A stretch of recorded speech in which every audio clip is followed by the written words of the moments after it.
Bismillahirrahmanirrahim. Assalamu alaikum. Welcome to Newsroom. I'm your host, Khalid Bhatt, and today is the 8th of March 2022. I'll begin with the significance of the day. Today is International Women's Day, and of course, I'd like this opportunity to wish all the women in Pakistan, in my family, in my friends, and of course, across the country and across the world, a very happy International Women's Day. If you can see, if I'm wearing this badge here that has been given to me by the United Nations Women, it is a badge that represents me as an ambassador for the He for She movement under the United Nations Women. Now, what we need to do, and also what is the theme for this year in the International Women's Day, and that's going to be our first segment, ladies and gentlemen, today, is the role of Pakistani women in uplifting Pakistan and Pakistani society. The theme, nevertheless, is gender equality today for a sustainable tomorrow. We need to give women equal rights, whether they be in the rural populace or the urban areas. They need to be given equal opportunities. And here I'd like to also point out that all my team members in this show are all females. I'm the only male that represents this whole team. But whether it be the researcher or the producer, I belong to an all-female team, and I encourage that more and more channels also include women as part of their team members. This is going to be our first segment, ladies and gentlemen, of the day, and I had to kind of speak a little bit more because, of course, the importance of the day as well, and how the government is also emphasizing on giving women their due rights. Our second segment, ladies and gentlemen, concerns Russia and Ukraine, the Ukraine crisis, how Pakistan is trying to de-escalate the tensions between the two sides and trying to create some kind of a solution that could pave the way forward for peace in the region. Our Foreign Minister Shah Mahmood Qureshi Sahab also has said that Pakistan is committed to establish peace in the world through strategic partnerships. He has addressed a consultative meeting with former foreign secretaries in Islamabad, where he also talked about his conversation with his counterparts in Russia, Ukraine, Romania, Hungary and Poland. Our Prime Minister has also talked with the EU chief and has also emphasized on different important fora, whether it be with the Russian President Vladimir Putin or also with other counterparts, that peace is the only way forward. Let's come to our third story, ladies and gentlemen, and that concerns Islamophobia and France. We have talked in the past about that as well, about different laws that have enraged Muslims across the world, whether it be Charlie Hebdo or others. Now a landmark report details the sweeping executive powers that have led to Muslim civil society being systematically monitored, investigated and sanctioned by the French state. Now the report says that the French government's anti-Muslim hatred has reached the threshold of prosecution and persecution under international law, and of course it is quite a scathing report that has come out. We'll be talking about that in our third story. And our last story, ladies and gentlemen, of the day is about the ECC, the Economic Coordination Committee of the Cabinet, that has approved a Ramzan package, a Ramzan relief package. We know that Ramzan is just around the corner, a few weeks away, worth 8,280 million in order to facilitate the public during the holy month of Ramzan. This approval has been given during a meeting of the committee in Islamabad with Shaukat Tareen Sahab, who's the finance minister, in the chair. This is going to be our last one. Let's begin with our first segment, ladies and gentlemen, and that concerns the International Day of the Women. The theme this year is gender equality today for a sustainable tomorrow. More in the following report. Women and their myriad roles, talents are intrinsic for the fabric of every society. In order to eulogize women and their incredible accomplishments in the past and present and inspire young girls to dream big, world is marking International Women's Day today. The theme of this year's International Women's Day is gender bias, with a focus on raising awareness about the impact of bias in women's lives and careers. It's an open secret that there is either direct or indirect discrimination worldwide that affects women's choices and opportunities, their access to resources and rights, and their ability to be active in their community to advance and to contribute. Islam granted women equal rights and prominent positions in society long before the concept of human rights and gender equality were codified. Affirming its commitment to women's rights, Pakistan has launched a national gender policy framework aimed at providing a structured mechanism with defined objectives for improving the lives of women. Addressing a ceremony to celebrate International Women's Day, Premier Imran Khan expanded that the government has made laws that protect women's rights, but it's the society that has to implement them. Unfortunately, gender bias, gender stereotypes and gender inequality are a reality in every society, and key to equitable world lies in recognizing the problem, address it through policies and programs. Now, Sidra Riaz, who's GM Communications and Media, Pakistan Poverty Alleviation Fund, joins us online, not online, in fact, I have to rephrase it, in the studios with me here. Sidra, thank you very much to have joined us. Thank you for having me. Sidra, PPAF, we had to talk to a woman, we had to talk to somebody who's working in the development sector, because this is the sector that is one of the sectors that is really promoting the presence of women and the equitable distribution of jobs to women. When we talk of PPAF and we talk of such development organizations, how important do you feel has the role of women been, and women being given jobs under different schemes of the organization? So, like you said, I'm sitting here representing my organization, Pakistan Poverty Alleviation Fund, and in the development sectors, organizations like mine, it's very important. Of course, if you talk about our work, then we're trying to promote more and more inclusion of women, towards financial inclusion, making sure that they have more livelihood opportunities. But if you talk about organization like mine as well, it's very important for, I'm a working mom, and I have lots of other responsibilities as well. So organizations like mine, it's very important for these organizations to provide a fulfilling environment for women. For example, we have a good daycare facility at my organization. If you talk about the legal framework, it's the gender laws are quite, the laws in Pakistan are quite gender friendly. So if you talk about my organization, other organizations as well, it's mandatory for the amendment of for the workplace against harassment. Let's talk about the Ministry of Planning, Development and Special Initiatives also, that on the International Women's Day has launched a national gender policy framework. How important are frameworks such as these? So yes, these frameworks like these are very important. For example, like my organization, Pakistan Poverty Alleviation Fund, when we're trying to work on our programs, when we're trying to build programs, so as an organization we work in the communities and we try to talk to these women in communities and design programs working with them, so that they have their voice and their choice and their decision in this programming as well. All right, poverty is one of the aspects, Sidra. Now, there are different aspects as far as women or girls are concerned that need to be adhered to. I would like to refer to what Antonio Guterres, the United Nations Secretary General, said on the occasion.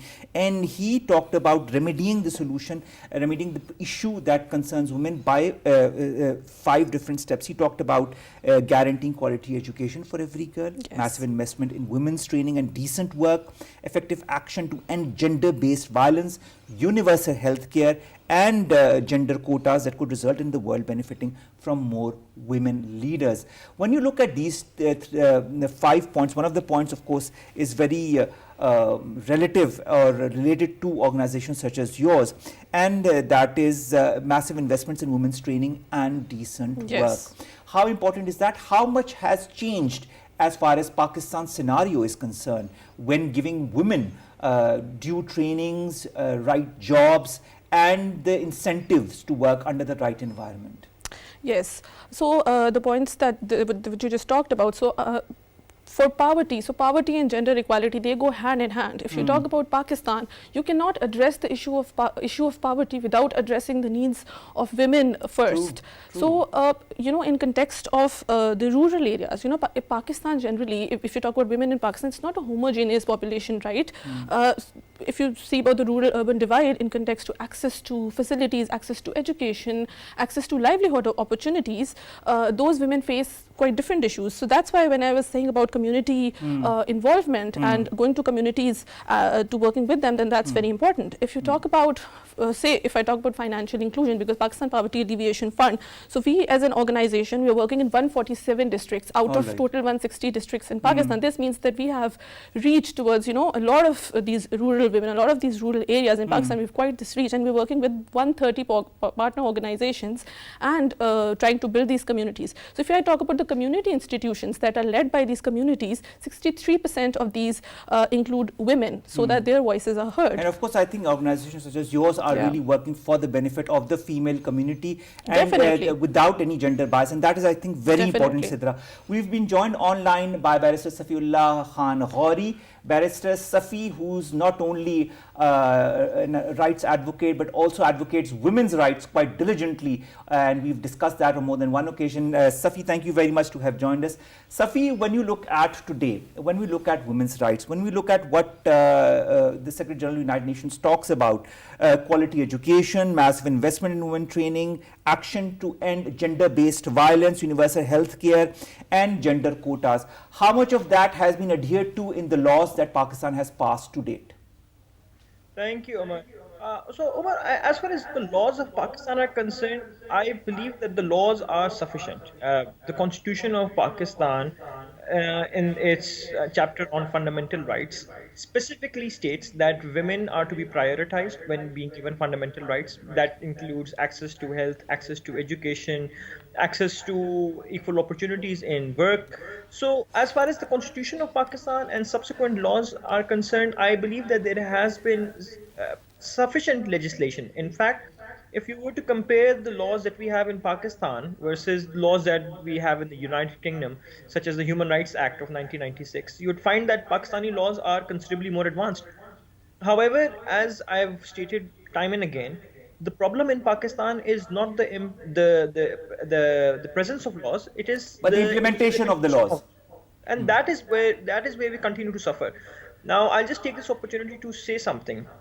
This year, we were one of the law firms selected by the Aurat March for their protection, and I just want to bring to the public attention why the Aurat March had to engage a law firm this year, or not just one law firm. In fact, there were several law firms working this year, and the reason why we had this problem is simply because every single year they face threats, they face stonings. Last year there was violence and pandemonium in Islamabad when they were suddenly attacked by baton charge people, and so they are being consistently deprived of some fundamental rights such as the freedom of expression and the freedom of assembly.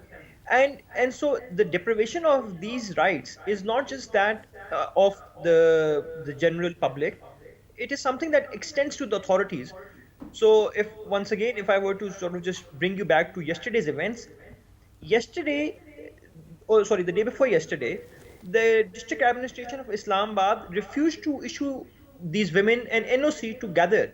Subsequently, they had to take to the High Court and get an order from the High Court in order to just assemble. And the High Court asked them a simple question. The High Court called the district administration, called the government, and said, "You have given an NOC to an opposition party which is coming to the capital to dismantle you, clearly saying that they will dismantle you, that they will break up this government. You have given them an NOC, but you're not willing to give an NOC to some girls. What are you afraid of?" So this is all right. Now let's talk about women's rights. Now let's kind of deviate a little bit from what you've just said, and let's talk about the right of the women. When you talk of implementation of the laws, how much is the role of the civil society important in this day and age to pressurize for the civil rights of the women, as have been enunciated in these very laws that the government has passed? Our Prime Minister also today, he addressed a ceremony at a women's college, and he talked of the same thing. Our Minister Asad Umar Saab has also talked about women's rights. Shiri Mazari Sahaba's role has been quite prominent as far as the passing of such laws is concerned. Whether on one hand it is very important that the government implement these laws in letter and spirit and push for the implementation, how important is the role of the civil society as well?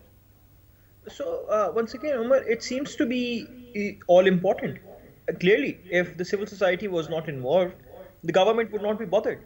It appears that it is a civil society that is consistently arm twisting the government into making new laws. We have that as a clear indication by the fact that the civil society actors were stakeholders in some of the more recent legislations. And even if we were to remove the example of the legislations themselves, the implementation of those laws seem to be taking place whenever the civil society takes to the court and forces the courts, forces the media to report on an issue by creating a nuisance enough for people to gather upon, to debate on, and for those rights then to be granted. This is an all-important role, and frankly, I feel like we are indebted to the civil society for doing something that is not their job. It is the job of the government. All right. This is not. Well, not the government has launched the National Gender Policy Framework today as well as we speak. So let's see, and let's see how all of this goes and which direction all of this takes. I'll keep you online, Safi, kindly stay, because I'd like to ask one question to the both of you, starting with Sidra. Sidra, the right of the women, whether it be in the rural areas or the urban areas. Now, one of the reasons that has been pointed out very recently by our Premier is that we have inherited certain social preconditioning or social laws. I mean, I wouldn't say laws, but social preconditioning, let's put it that way, that has made our society push women to a certain side, whereas our religion has never, has always put women on a pedestal. What do you feel we need to do in order to move forward? Well, I'm not talking about just urban women in particular or rural. I'm generalizing the whole context. So if you talk about women, like you said, you just mentioned the social norms. So because we work a lot in rural areas, and over there, there are lots of issues. So I'll just give you one example. The theme for the UN theme this year is climate adaptation and involving women leaders in there. We are actually doing that through our programs, through our disaster resilience, one of our disaster resilience program. What we're doing is we're trying to engage the communities on how to better, sensitizing them and trying to engage them and consult them that how can we make them better prepared for disasters. So because of social norms, we want to engage the women. We have separate sessions just for women as well. So, when you're working in these communities, you need to understand that you have to work with these norms and you have to make the best out of it. True. So, yeah. Safi, have we inherited a social structure that is detrimental for the female gender of our subcontinent in our country? I think, Umar, this is a no-brainer. Yes, absolutely. We have a social structure that's deeply entrenched in patriarchy. The language of they say that there's this hypothesis called I can't recollect, but it's called something called the Waffer-Sorf hypothesis, and they talk about how language has an impact on the way you look at the world, and even our language views men as strong and women as weak. And of course, this has been an ongoing issue. I mean, if we were to look at pre-Islamic subcontinent, we had the practice of sati going on until very recently. We have, to date, just a little while ago, a stat came out that in the year 2021, 97% of women litigants were deprived of property that they had to rightfully inherit. So this is unfortunately commonplace. This is something that we see every day. There are many facets of how women are deprived of their rights, how they are treated as subhumans. But I do strongly believe that our culture has a lot to do with the way we do this. And unfortunately, I do not buy the idea of our culture being empowering to women. Although I would also like to add here that no culture has been empowering to women in history. And because even in the West, to be very frank, Safi, how many prime ministers in the West have you seen who've been women? We have had Benazir Bhutto Saiba, as Prime Minister, not once but twice. We've had the Speaker of the National Assembly who's been a woman. We've had ministers who are women. How much of that can the West boast of? Absolutely, and women's suffrage in the West came at around the same time that it came in the East. So it's not like the condition of women in the West is any better. But we need to view women as we view men or as anyone else. This is what it is. They are equal human beings, and unfortunately I don't like the idea of there being a separate set of rules for men and a separate set of rules for women anywhere in the world, let alone my own country. There should be a universal set of rules for all genders. This is what you're trying to say. Absolutely. All right, let's come to you, Sidra. Sidra, when you talk of universal set of rules, when you talk of parameters set for different genders and different societies, how much of that is applicable in a country like Pakistan, and how long is that struggle by different organizations in order to come to that point? So I'm quite hopeful if you're talking about that.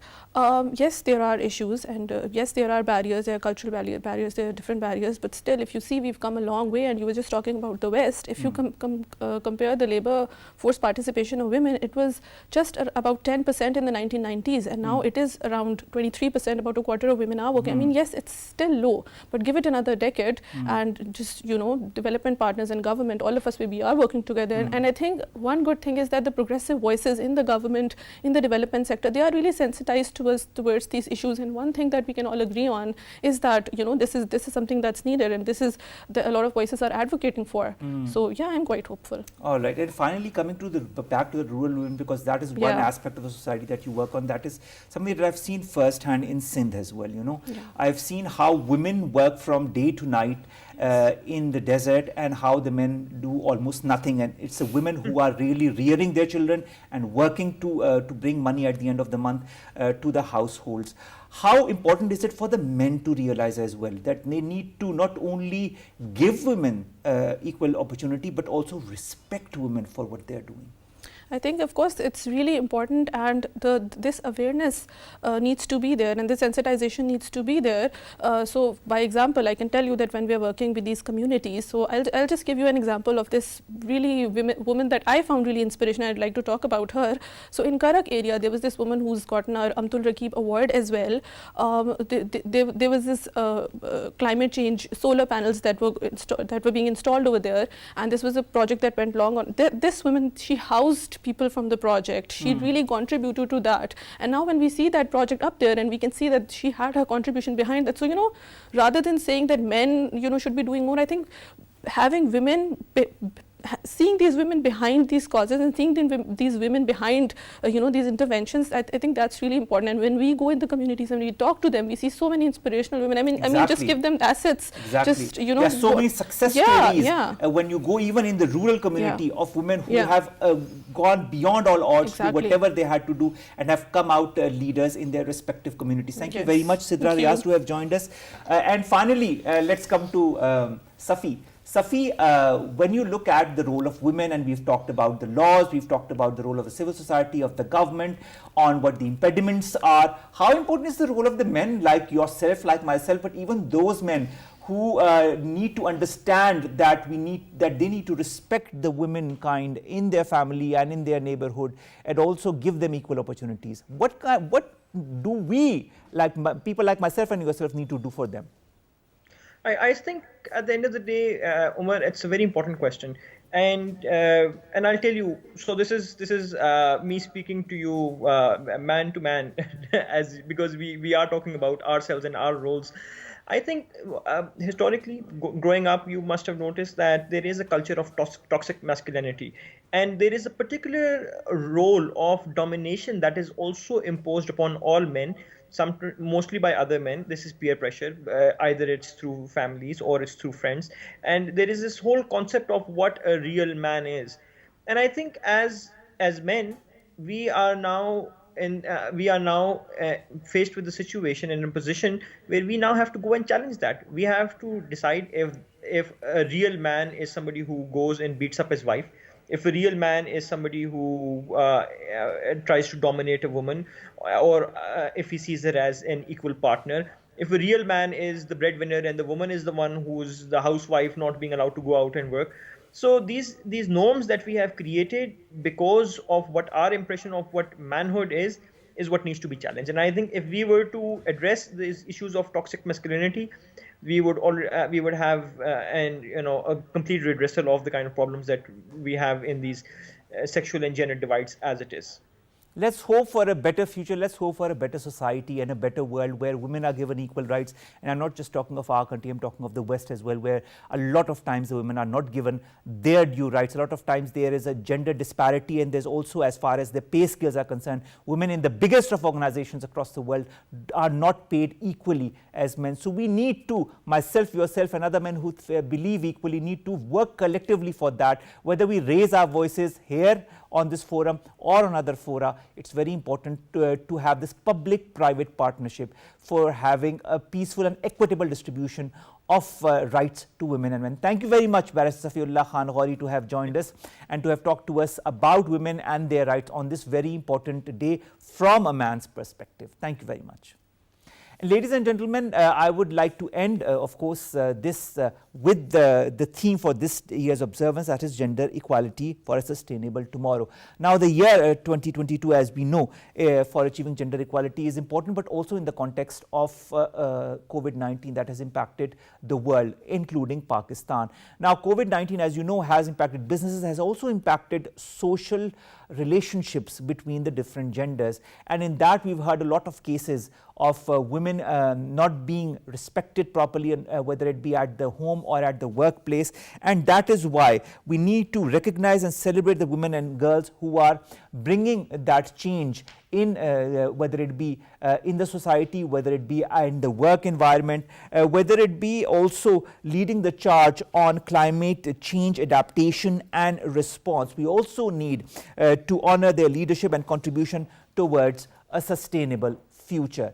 And we need to not only do that, but we also need to respect all the different women that have worked in our society, in our country, starting from Muhtarma Fatma Ali Jinnah Saiba, all the way now to Shiri Mazari Saiba, who's our Minister for Human Rights, who have worked so diligently and so effectively for raising the voice for the womankind, whether it be for Pakistan or for their communities or for the world in general. We need to honor these women. We need to give them more opportunities so that they can work in that respect. We need to also respect the women who are around us, across us. It is by respecting people that people will respect you back. It is a to and fro connection that is important to understand and to recognize in societies such as ours, but also in the West. I'd leave it at that. Let's come to our second